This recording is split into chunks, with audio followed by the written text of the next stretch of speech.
हरे कृष्णा, राधे राधे। हम सभी साधक वैदेही की आत्मकथा श्रवण कर रहे हैं। भाग 44 गतांग से आगे। मैं वैदेही अयोध्या में कभी ऐसा दारुण दुख नहीं देखा होगा। सृष्टि के लिए भी सबसे अमंगल दिन मकर का गुरु, मीन का बुध, कर्क का मंगल, वृश्चिक का चंद्रमा, ये नीच राशिगत जिसके कारण सब कुछ अमंगल ही हो रहा था, ये ज्योतिष कहता है। क्या गलत कहता है? जब मुझे ब्याहकर श्री राम इस अवध में लाए थे तब क्या दिव्य था ये अवध? पर आज तो भयानक शमशान लग रहा था ये अवध। मैं माता सुमित्रा के साथ लौट के मांडवी के महल से आई। तब तक मेरी श्री राम माता कैकेयी के अंतपुर से निकल चुके थे। बाहर हजारों लोगों की भीड़ खड़ी थी। सेना के प्रमुख लोग थे और अयोध्या के प्रधान पंच लोग। हम आपको वन जाने नहीं देंगे, सब लोग यही बोल रहे थे। क्या आप लोग ये चाहते हैं कि वनवास की अवधि पूरी करके राम अवध लौट कर न आए? मेघ गंभीर वाणी से श्री राम ने सबको संबोधित करना शुरू कर दिया था। ये राम आप लोगों से उत्तर चाहता है, बोलिए। क्या आप लोग ये नहीं चाहते कि राम 14 वर्ष के बाद लौट कर आएं? यदि अयोध्या की सेना, प्रजा के प्रतिनिधि मंडल राम की इच्छा को अस्वीकार करते हैं तो मैं ये समझूंगा कि आप लोग चाहते हैं कि राम वापस लौट के ही ना आए। मैं नहीं आऊँगा।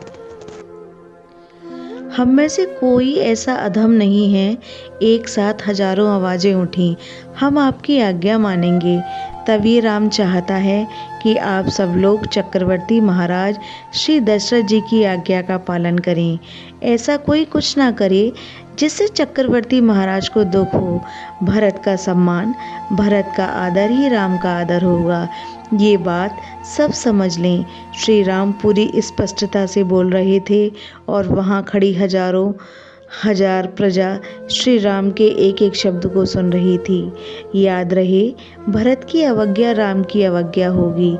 ये बात सुनते ही समस्त सैनिकों ने अपना सिर झुका लिया था श्री राम के सामने।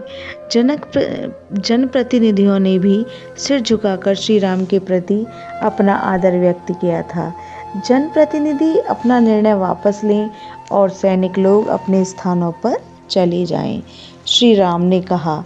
सैनिक अपना सिर झुकाए रहे, पर जनप्रतिनिधि के नेतृत्व आगे आए थे और श्री राम को प्रणाम करते हुए बोले, हम जातिच्युत कर देंगे जो कैकेयी की सेवा या उसकी आज्ञा मानेगा। ये बात हम वापस लेते हैं, पर हे राम, किसी पर हम दबाव नहीं बना सकते। कैकेयी की सेवा करने वालों को हम अब दंडित नहीं करेंगे क्योंकि आपने हमें ये आज्ञा दी है।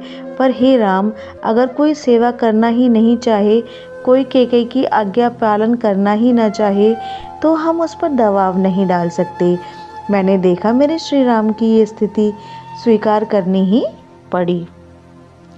इधर उधर देखा था श्री राम ने। हजारों की भीड़ लाखों में बदल रही थी। प्रजा का हुजूम ही उठ खड़ा हुआ था। हे राघव, आप रथ में बैठें, मुझे महाराज अवधेश ने भेजा है। महामंत्री सुमंत्र जी उसी समय रथ लेकर उपस्थित हो गए थे। पर तात सुमंत्र, हम वाहन को अपने साथ ही नहीं रख सकते, ये संभव नहीं है।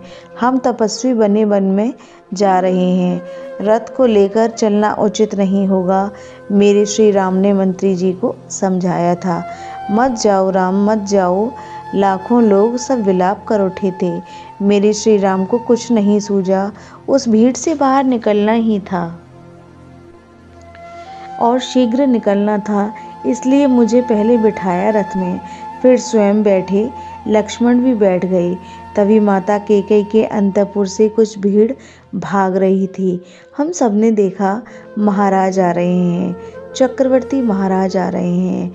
और तभी लड़खड़ाते हुए पुकारते हुए महाराज आए, मेरे राम मत जाओ, मेरे राम को कोई रोको, मेरे राघव को कोई रोको। पीछे माता कौशल्या जी आ रही हैं, माता सुमित्रा जी हैं। मेरे नेत्रों से अश्रु प्रवाह चल पड़े थे।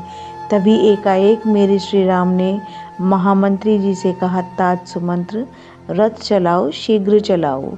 तेज आवाज में बोले थे। महामंत्री जी ने आज्ञा का पालन किया, रथ को हाँका। राम ऐसे निष्ठुर ना बनो राम, ये कहते हुए धड़ाम से धरती में गिर पड़े थे महाराज चक्रवर्ती। रथ चलता, ऐसे में रथ चल पाता। 4 कदम आगे बढ़कर फिर रुक गया था रथ। महामंत्री हटो, हमें राम को देखने दो। सब चिल्ला रहे थे। नगर का राजपथ प्रजा से भर गया था। मार्ग में तिल रखने की जगह भी नहीं थी। बहुत अव्यवस्था थी। हाथी, घोड़े, गौ ये सब अपने अपने बंधनों को तोड़कर राजमार्ग में आ गए थे और ये सब भी श्री राम की ओर ही देख रहे थे। ओह, क्या हृदय विदारक दृश्य था वो। पक्षी आकाश में चीखते हुए उड़ रहे थे। बालक, वृद्ध, नर नारी सब केकई का नाम ले लेकर गालियां दे रहे थे। ओ सुमंत्र, रथ धीरे चलाओ, हमें देखने दो राम को। सुमंत्र, रथ को रोको। युवा वर्ग आ गया था रथ के सामने। रथ को रोको। जब रथ को नहीं रोका सुमंत्र ने, तो आगे खड़ी युवा पीढ़ी रथ के आगे ही लेट गई थी। हमारे रथ से ऊपर से रथ चलाओ, पर अब हम रथ को जाने नहीं देंगे। मैंने श्री राम को देखा, क्योंकि रथ रुक गया था। सुमंत्र को रथ रोकना ही पड़ा, पर श्री राम ने उन युवाओं को समझाने का प्रयास किया। पर हम भी जाएंगे, हे श्री राम, हमें भी ले चलो वन में। आप लोग उठियो तो सही। मेरे श्री राम की मधुर वाणी से मानो सम्मोहित से हो गए थे। सब लोग उठ गए। तब श्री राम ने कहा, घोड़ों को उछालते हुए इस भीड़ को पार करो महामंत्री जी। विवश थे महामंत्री सुमंत्र भी। मैं देख रही थी महामंत्री सुमंत्र अपने आंसुओं को बारंबार पोंछ रहे थे। ये प्रसंग अब यहीं विश्राम लेता है। हरे कृष्णा, राधे राधे।